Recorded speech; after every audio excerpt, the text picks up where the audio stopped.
Hola, ¿qué tal? ¿Cómo están? Bueno, en este video lo que voy a hacer es hablarles un poco acerca del tema de la entrevista, cómo planificarla, cuándo utilizarla, para qué nos sirve y cómo procesar sus datos. Bueno, seguramente no nos va a dar tiempo en este primer video, así que es muy probable que haga otro, pero bueno, hasta donde lleguemos en este.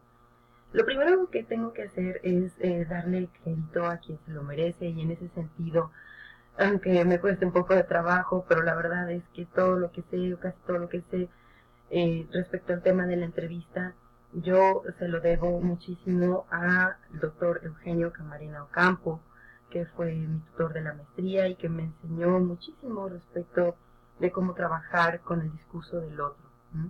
Entonces, bueno, crédito a él. La verdad, si tienen la oportunidad de tomar su seminario en el posgrado de pedagogía, yo se los recomiendo mucho si van a trabajar con entrevistas. Bien, lo siguiente es que les voy a decir unas cosas que a lo mejor a muchos les van a romper el esquema porque esto rompe con la idea generalizada que se tiene sobre las entrevistas. Mucha gente cree que se puede trabajar con entrevistas cuando tenemos muestras grandes, ¿no? Muestras de sujetos amplias, ¿no?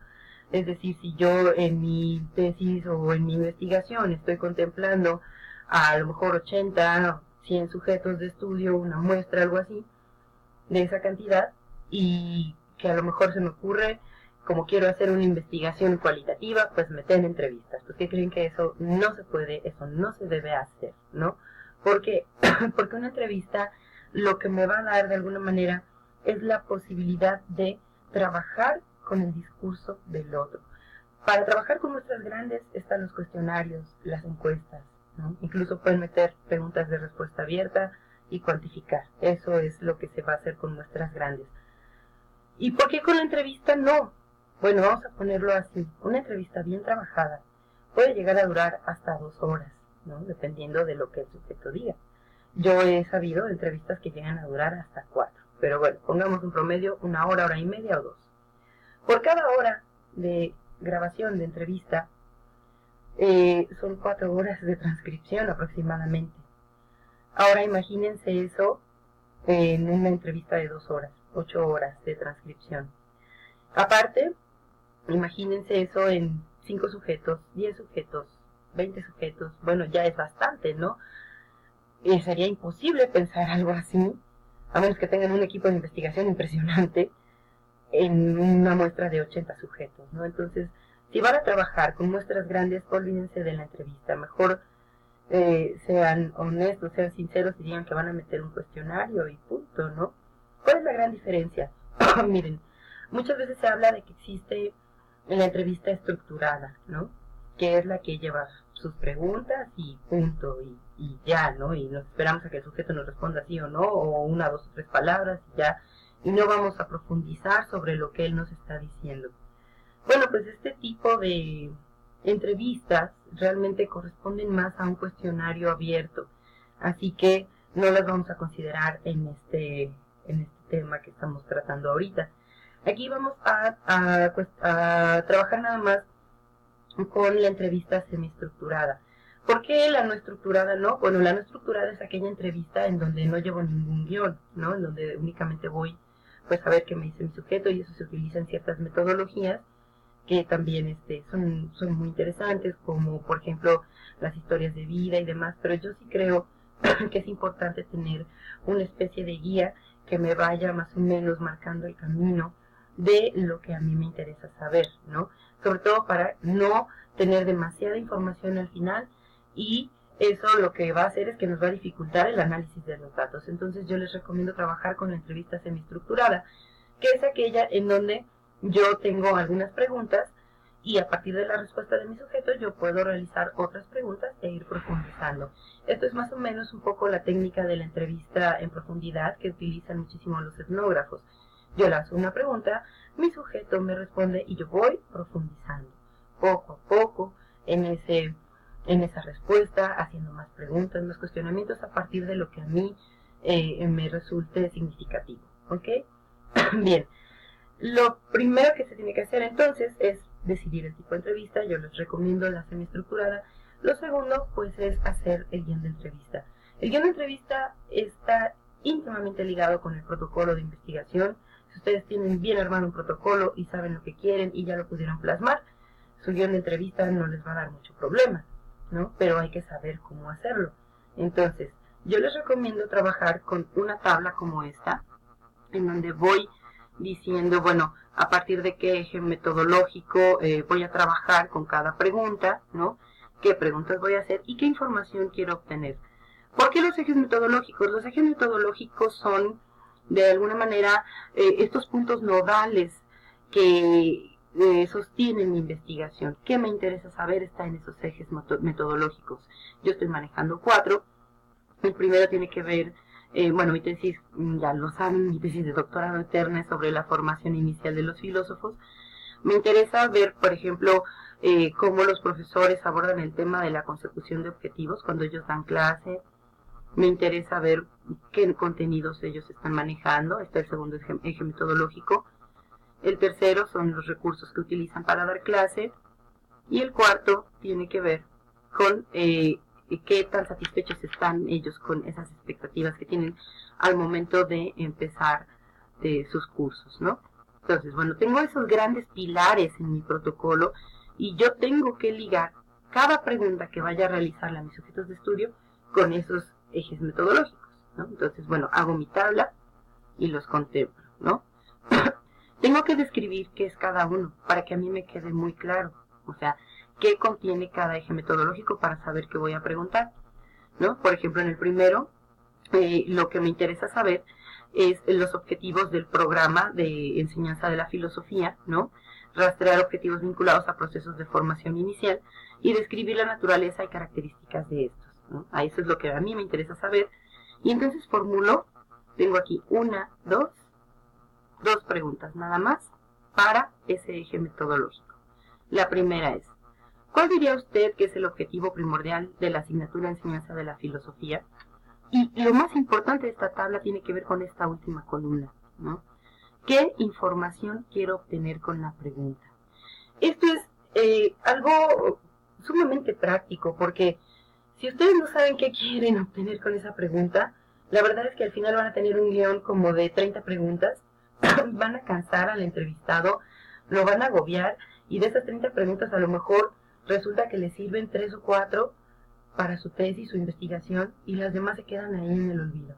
Entonces, primero es clarificarse, saber qué quiero obtener con cada pregunta, y lo mejor que pueden hacer ustedes es una tabla como esta para poder trabajar esa información.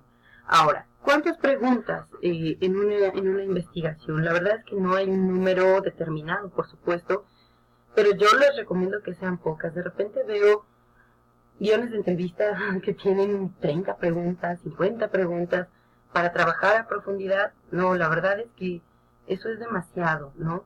Yo les sugiero preguntas ejes, ¿no? Yo aquí tengo, a lo mucho, son 3, 4, 5, 6, 7, 8, 9, 10, 11 preguntas, ¿no? Entonces, con 11 preguntas yo tengo perfectamente bien lo que necesito para poder abordar el tema que a mí me interesa investigar.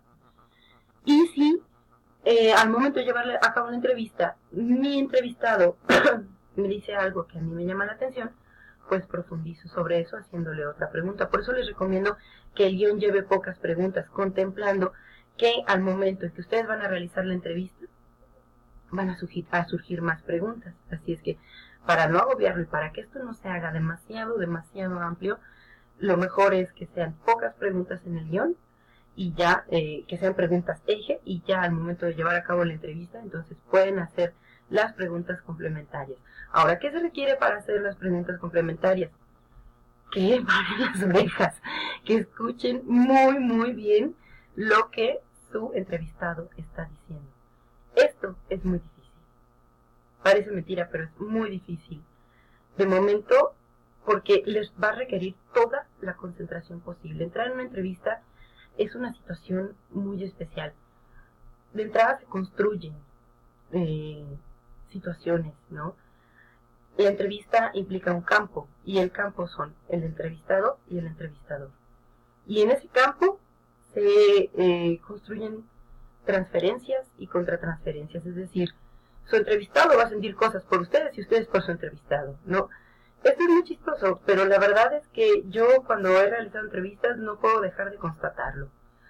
Tengo en la memoria grabada cada entrevista que he realizado y puedo decirles que de repente surgen sentimientos hacia el entrevistado, sentimientos generalmente positivos, ¿no? De mucho agradecimiento, de mucha identificación. Entonces, manejar todo eso a veces genera angustia. Y en algunos casos pasa que el entrevistador se empieza a dormir o empieza a divagar pensando en otras cosas o simplemente se distrae con cualquier cosita. Esas situaciones son resistencias que hay que trabajar y que hay que abordar porque la verdad es que no es fácil enfrentarse al discurso del otro, ¿no?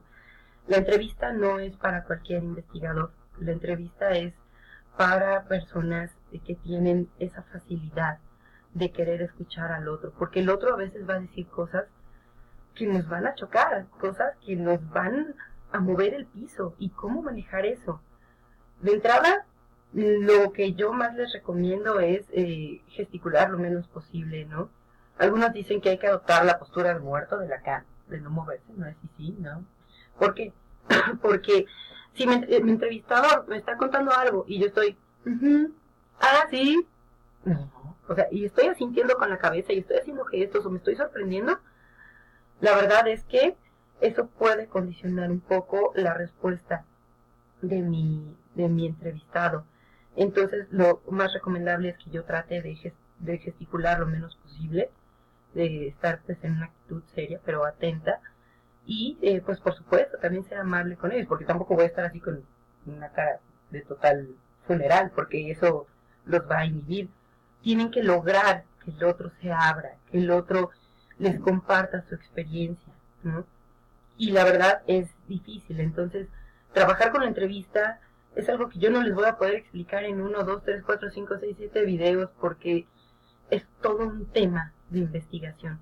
Pero sí creo que es muy importante ir desmitificando la idea que se tiene de las entrevistas comúnmente, que se ha abaratado, la verdad. Porque, por ejemplo, he visto proyectos en donde piensan que de entrada hacer su entrevista por Skype, ¿no? Así no me muevo de mi lugar y medio escucho al otro. Donde ya no hay un contacto, que la verdad creo que sí es importante. No estoy en contra de las nuevas tecnologías, al contrario, pero creo que al momento de entrevistar lo que se juega es tanto que tiene que ser en persona. Número 1. Número 2, tienen que estar atentos al discurso y soportar lo que el otro dice, porque muchas veces no es fácil. Y también, o sea, en estos pues, proyectos que de repente veo, se avientan 30 entrevistas, pero además muy light, de sí o no, de ajá, sí, lo que digas no me interesa, y no pregunto ni por qué pasó esto, ni nada. Y ya no hay un trabajo de verdad con la narrativa, ya no hay un trabajo minucioso de análisis que yo creo que se requiere para cuando uno está haciendo entrevistas, ¿no? Y bueno, pues hasta aquí voy a hablarles de la entrevista en este primer video. Voy a continuar haciendo otros. Les voy a dejar los links para que ustedes puedan acceder.